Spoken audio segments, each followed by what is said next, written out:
For Wall Street Media, I'm Mike, I'm here with Doug, and we'll help you make money in the stock market with information you can't find anywhere else. What do you have, my friend?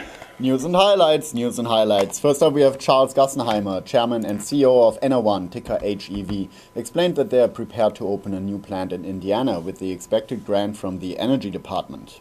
Yeah, they're up 10% for the day. Nice. Anthony Orlando, CEO of Covanta Holdings Corporation, ticker CVA, discussed its expansion in Florida and Hawaii in order to maximize the long-term value of the existing portfolio while projecting $1.63 billion in revenue. Yeah, these guys have a pretty interesting business. They're not too far away from us. They're across the bridge over in Fairfield, New Jersey.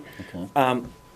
And they take waste and then produce energy from it. And then they also have like metal left over, and they recycle that. And then he said sometimes they even recycle the ash. Okay. And they're in North America and Europe and Asia. Pretty interesting business. It's a little unusual, right? But it sounds like a very profitable thing that's already up and running for quite some time. I guess there's two sides to this, right? On the one hand, you get rid of the waste. On the other hand, you get energy from it. So. Exactly. And, you know, there's nothing better in this world than getting paid on both sides. Right. You know? Perfect. Next up, we have Fong Wan, SVP of PG&E Corporation, ticker PCG, explained that they served 5.1 million electricity distribution customers and 4.3 million natural gas distribution customers as of December 31st, 2008. Right. I listened to him, Mike, and he was talking about their clean tech initiatives where they put some kind of a regulator on homes, and it adjusts your electricity usage, your heating, air conditioning, your electricity usage, energy usage overall. And he said, like, he has it in his own home, which is always my first test, right? Because I don't want someone giving me a cure for what ails me. Obviously. You know, well, so many of them aren't. And he says is in his own home is cutting his energy usage and hence his energy bill. Oh, yeah? Right? And he said he doesn't even notice a change. Oh, that's great. Yeah, I heard sometimes it's just a minimal change, like changing a degree or two that really drops the energy consumption by a lot. Yeah. So, yeah.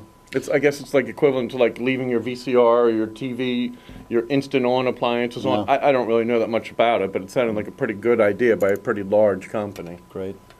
Next up, we have David Miller, Group VP of DuPont, ticker DD. Spoke about DuPont photovoltaic solutions with increasing rate of new power installation and increasing investment in thin film technology. Yeah, they said they expect to nearly triple that this year, and the sales for that are going to be more than $1 billion in like 2 or 3 years. Okay, wow. So this is no small thing Triple that we're is talking. Great. That sounds certainly like something. Yeah, pretty smart company over at DuPont.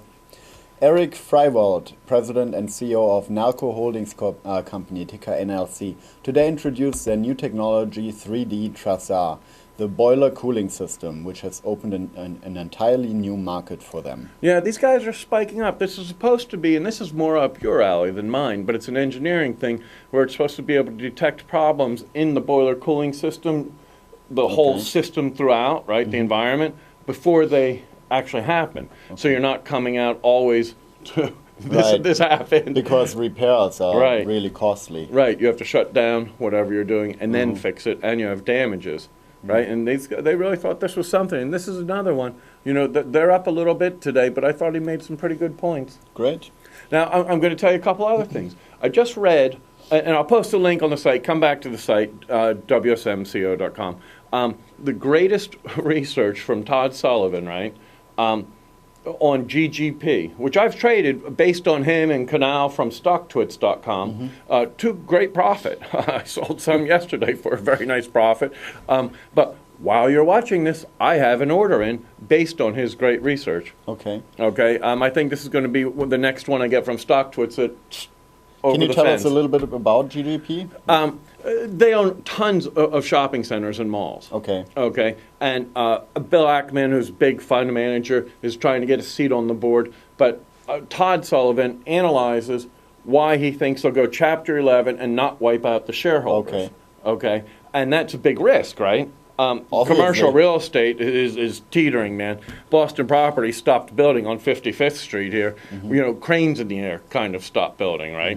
So that's a penny stock then? Oh, yeah. It's like 46 cents is what I put my bid in, or 56 cents. 56 cents, sorry. But, and that's not my business, but you know what? It spends the same. Yeah. Spends the same.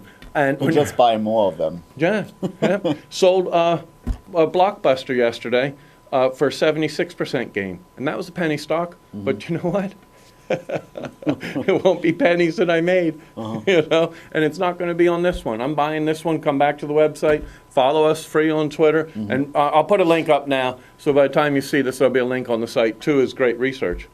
Certainly a dangerous one, right? To keep an eye on the GGP. I mean, if it goes Chapter 11 and shareholders don't get anything, then your money's gone. Oh yeah, absolutely. Yeah. That's why we do it. So don't put all your money in this one. We're here every day at Wall Street Media. You can find us directly at wsmco.com. Thanks. Put all your money in.